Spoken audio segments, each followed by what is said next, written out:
पवित्रता की शक्ति ही अपने आप में सत्यता की शक्ति है।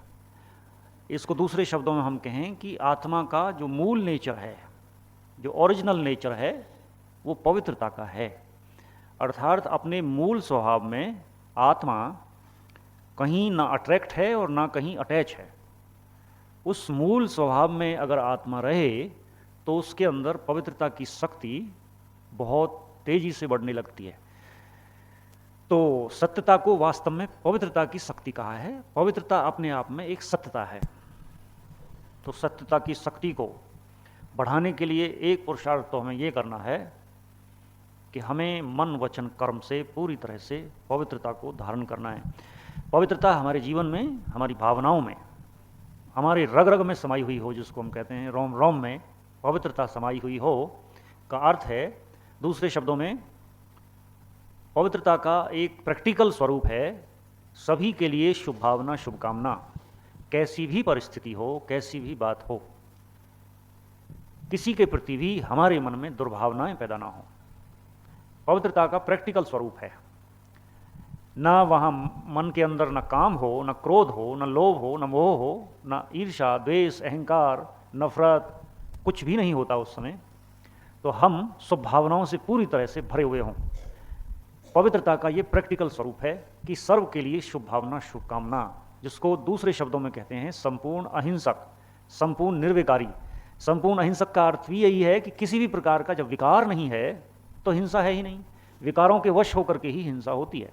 अगर संपूर्ण रूप से अहिंसक हम हैं तो हमसे हमेशा ही शुभ भावना, शुभकामना की धारा बहती रहेगी। फिर और आगे चलें, सत्यता उसे कहा जाता है जो अविनाशी चीज हो। अविनाशी, आत्मा अविनाशी है, बाकी सब कुछ विनाशी है। तो अपने आप में आत्मा भी एक सत्य है।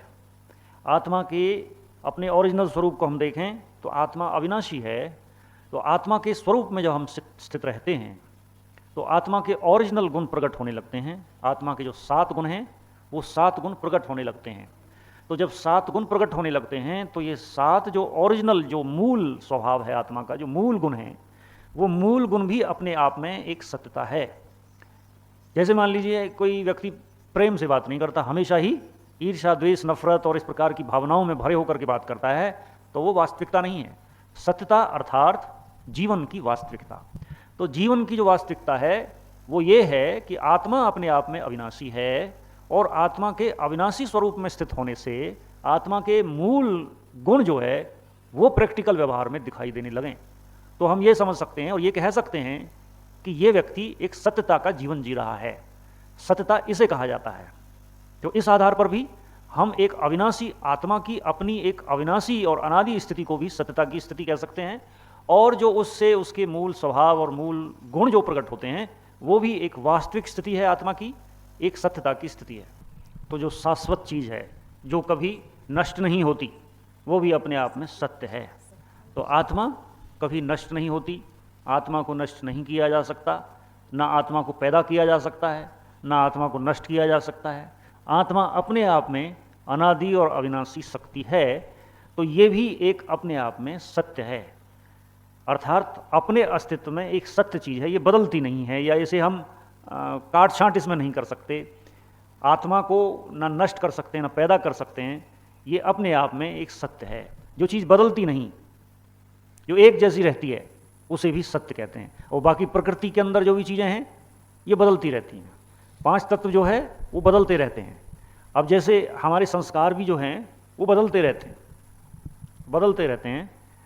नए संस्कार बनते हैं, पुराने पुराने हो जाते हैं, फिर नए संस्कार बनते हैं। इस तरह से 84 जन्म या जितने भी जन्म आत्मा ने लिए हैं वो आत्मा के संस्कार भी पूरे कल्प में बदलते रहते हैं।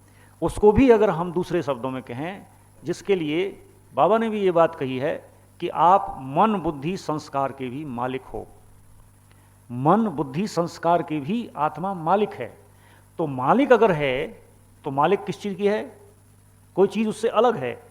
इस पर भी सोचना पड़ेगा, हम बहुत गहराई से चिंतन करना पड़ेगा कि मन बुद्धि संस्कार की मालिक है आत्मा। इसका मतलब आत्मा मन बुद्धि संस्कार से भी अलग चीज है। मन बुद्धि संस्कार उसकी अपनी शक्तियां हैं, आत्मा इन सब चीजों से अलग है। क्या कहेंगे? जैसे हम कहते हैं मेरा मन है, मन मेरा है तो मैं अलग हुआ।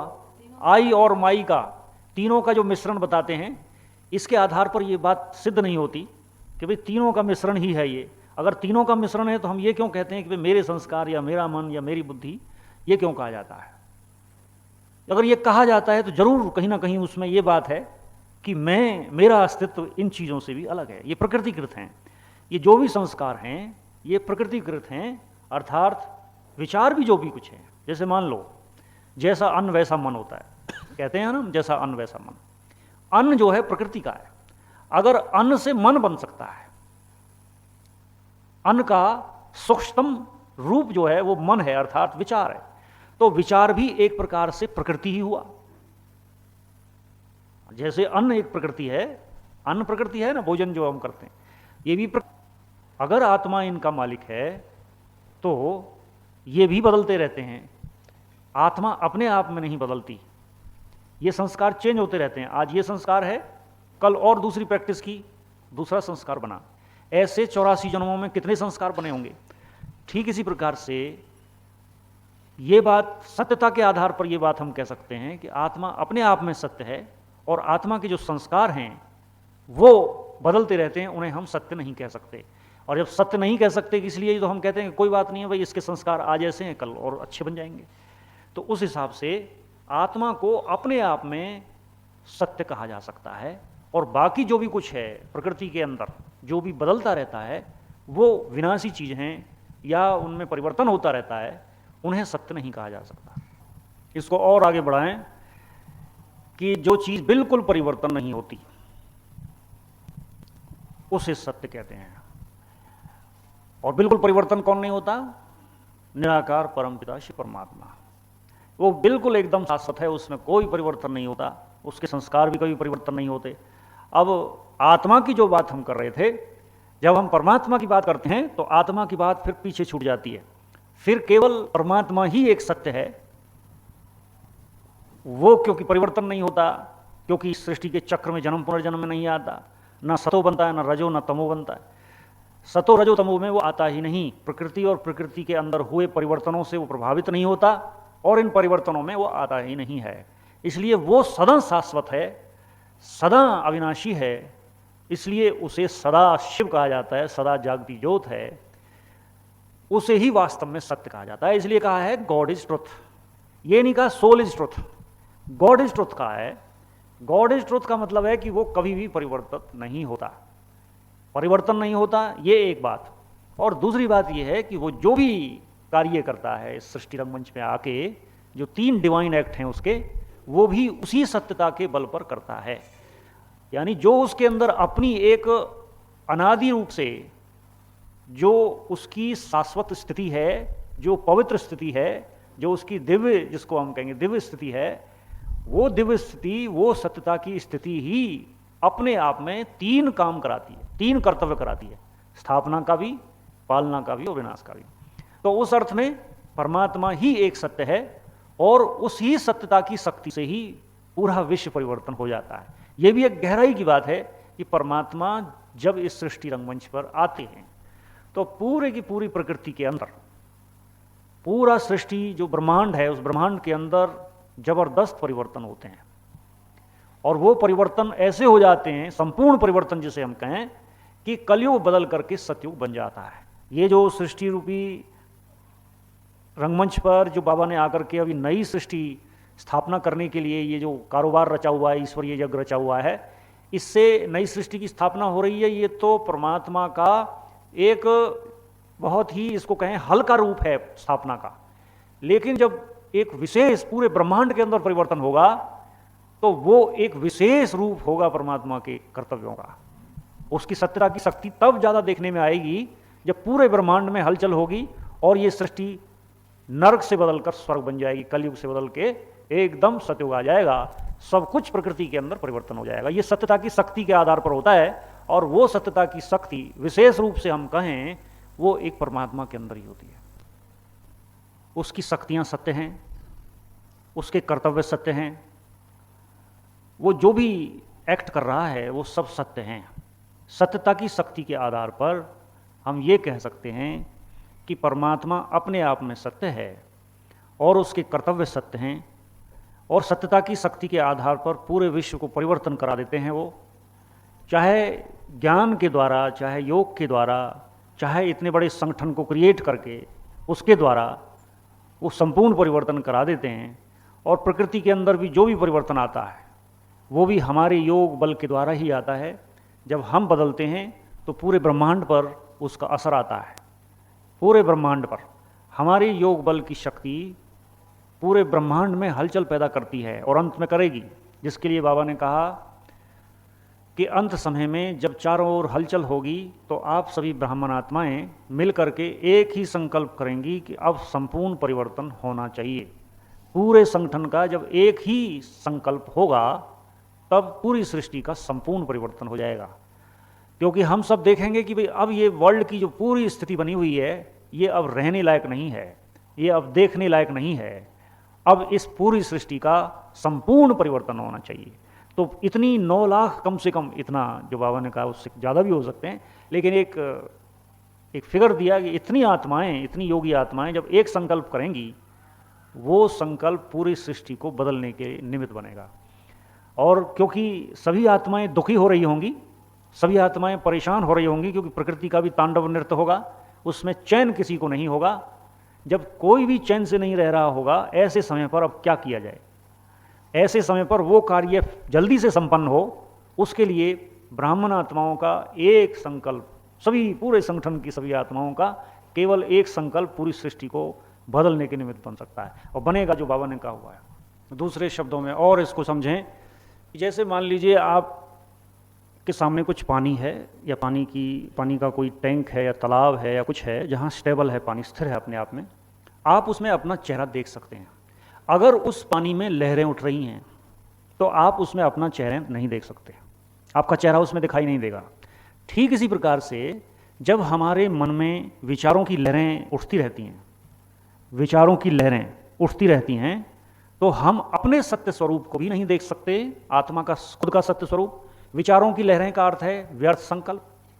जब मन में व्यर्थ संकल्प चलते रहते हैं या मन आपके कंट्रोल में नहीं रहता, तो उस समय आत्मा के स्वरूप का दर्शन हम नहीं कर सकते। ठीक इसी प्रकार से जब हम अपने आत्म स्वरूप का दर्शन नहीं कर सकते व्यर्थ संकल्पों और विचारों के कारण, तो दूसरे की स्थिति के बारे में कैसे उसकी सत्यता का पता लगा सकते हैं? नहीं लगा सकते। हमारी अपनी स्थिति अगर अच्छी है तो बाहर की स्थिति के बारे में हम समझ सकते हैं, हमें क्लियर पिक्चर समझ में आ जाएगा, हमारी बुद्धि में आ जाएगा कि इसका ये अर्थ हो सकता है। अगर हमारे पास में वो योग्यता नहीं है, कौन सी योग्यता? बुद्धि को स्थिर रखने की योग्यता, मन में कोई संकल्प नहीं चलाने की योग्यता, स्थिर शांत चित्त धैर्य चित्त रहने की योग्यता अगर है, तो हम किसी भी वस्तु, व्यक्ति और परिस्थिति के विषय में सत्यता के बारे में जान सकते हैं। अगर वो नहीं है तो हमारे पास में अनेक प्रकार का बिखेरा होगा, जिसको हम बिखेरा कहते हैं। बिखेरा का मतलब है हम 50 प्रकार की कोशिश करेंगे, 50 व्यक्तियों से पूछेंगे आखिर क्या बात है, क्या बात है, और ऐसे करते करते वो पूरे परिवार के अंदर, पूरे समाज के अंदर एक नई प्रकार की, एक तीसरे प्रकार की परिस्थिति क्रिएट हो जाएगी। और इतनी मेहनत होगी और इतना टाइम उसमें वेस्ट हो जाएगा कि आपको कुछ पता ही नहीं चलेगा कि क्या है क्या नहीं है।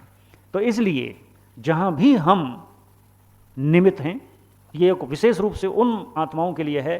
वैसे तो हर आत्मा अपने परिवार में अपने परिवार को ठीक ढंग से चलाने के लिए निमित्त होती है, चाहे वो 2 मेंबर हों, चाहे वो 10 मेंबर हों, चाहे वो एक बड़ा संगठन हो।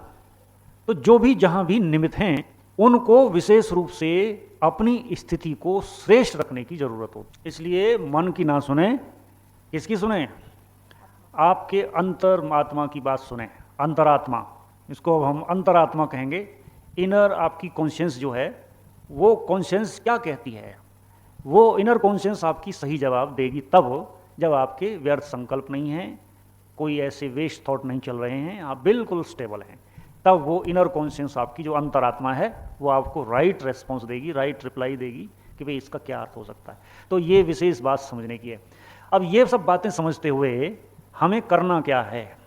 सत्यता की शक्ति को बढ़ाना है। हमें बढ़ाना है माना पवित्र जीवन जीते हुए, हर आत्मा के प्रति शुभ भावना, शुभकामना रखते हुए, चाहे कोई कैसी भी आत्मा है, और किसी भी कार्य के प्रति, किसी भी सेवा के प्रति शुभ भावना, शुभकामना रखते हुए सभी आत्माओं का जीवन निर्विघ्न हो, सभी आत्माएं अपनी संपूर्णता तक पहुंचें, ऐसी भावना रखते हुए और योग का बड़ी ईमानदारी से, बहुत रुचि के साथ अभ्यास करते हुए, ये विश्वास करते हुए कि सत्यता की शक्ति आत्मा के स्वरूप में स्थित होने से आती है, और ये विश्वास करते हुए कि सत्यता की शक्ति आत्मा का कनेक्शन परमात्मा से होने से आती है, ये विश्वास करते हुए कि संबंध और संपर्क में सभी आत्माएं अनादि और अविनाशी रूप से सत्य हैं, सत्यता की शक्ति उनमें है, आत्मिक दृष्टि रखते हुए ये सब प्रकार के पुरुषार्थ करते हुए हमें अपनी सत्यता की शक्ति को बढ़ाना है। और सत्यता की शक्ति बढ़ेगी, सत्यता की शक्ति के आधार पर हमें पूरे विश्व को परिवर्तन करना है। पूरे विश्व को परिवर्तन तो बाद में करना है, पहले स्वयं को परिवर्तन करना है। स्वयं को परिवर्तन करना का मतलब है वो ऑटोमेटिक होगा। अगर हम इन सब चीज़ों पर ध्यान देंगे तो हमारा जीवन ऑटोमेटिक एक नेचुरल जीवन हो जाएगा, जिसको स्वाभाविक जीवन कहते हैं। सतयुग त्रेता में हमारा स्वाभाविक जीवन था और द्वापर युग के बाद अस्वाभाविक हो गया है, अननेचुरल हो गया है। तो अननेचुरल जीवन से नेचुरल जीवन तक चलें हम, उसके लिए ये ही सब कुछ है। बात वही है, लेकिन शब्दों का अंतर है। शब्दों के अंतर के आधार पर टॉपिक को क्लियर किया गया है। टॉपिक में कई चीज़ें मिली हुई हैं, एक आत्मा है, एक परमात्मा है और एक पवित्रता है, शुभ भावनाएं, शुभकामनाएं हैं, ये सब कुछ इसमें मिला हुआ है। मैं थोड़े में ही इसको शॉर्ट करने की कोशिश कर रहा था कि वास्तव में सत्यता दूसरी कुछ चीज़ नहीं है, हमारी अपनी ही ओरिजिनल स्टेज है और परमात्मा की परमात्म शक्तियाँ वही सत्यता है। और ये सब आपस में जब मिल जाती हैं तो सत्यता की शक्ति पूरे विश्व को बदल करके रख देती है, ये संसार स्वर्ग बन जाता है। तो सत्यता की शक्ति के आधार पर जीवन व्यवहार भी सुखी बने, जीवन भी सुखी बन जाएगा और सब कुछ बिल्कुल ठीक ठाक और संतुष्टतापूर्वक सब कुछ चलता रहेगा। ठीक है ना? इस तरह से हम अपनी सत्यता की शक्ति को बढ़ाएं। सत्यता की शक्ति के सामने, ये भी एक विशेष रूप से समझ लेना, असत्यता सत्यता के सामने सदा ही हार खाती है। ये बात हम समझ सकते हैं। यानी विजय हमेशा धर्म की होती है, अधर्म की नहीं। विजय हमेशा पॉजिटिव की होती है, नेगेटिव की नहीं। इन सब बातों को ध्यान में रखते हुए हम अपनी पवित्रता की शक्ति को, अपनी योग की शक्ति को, अपनी आत्म अभिमानी स्थिति को बढ़ाएं। ठीक है ना? ओके, ओम शांति।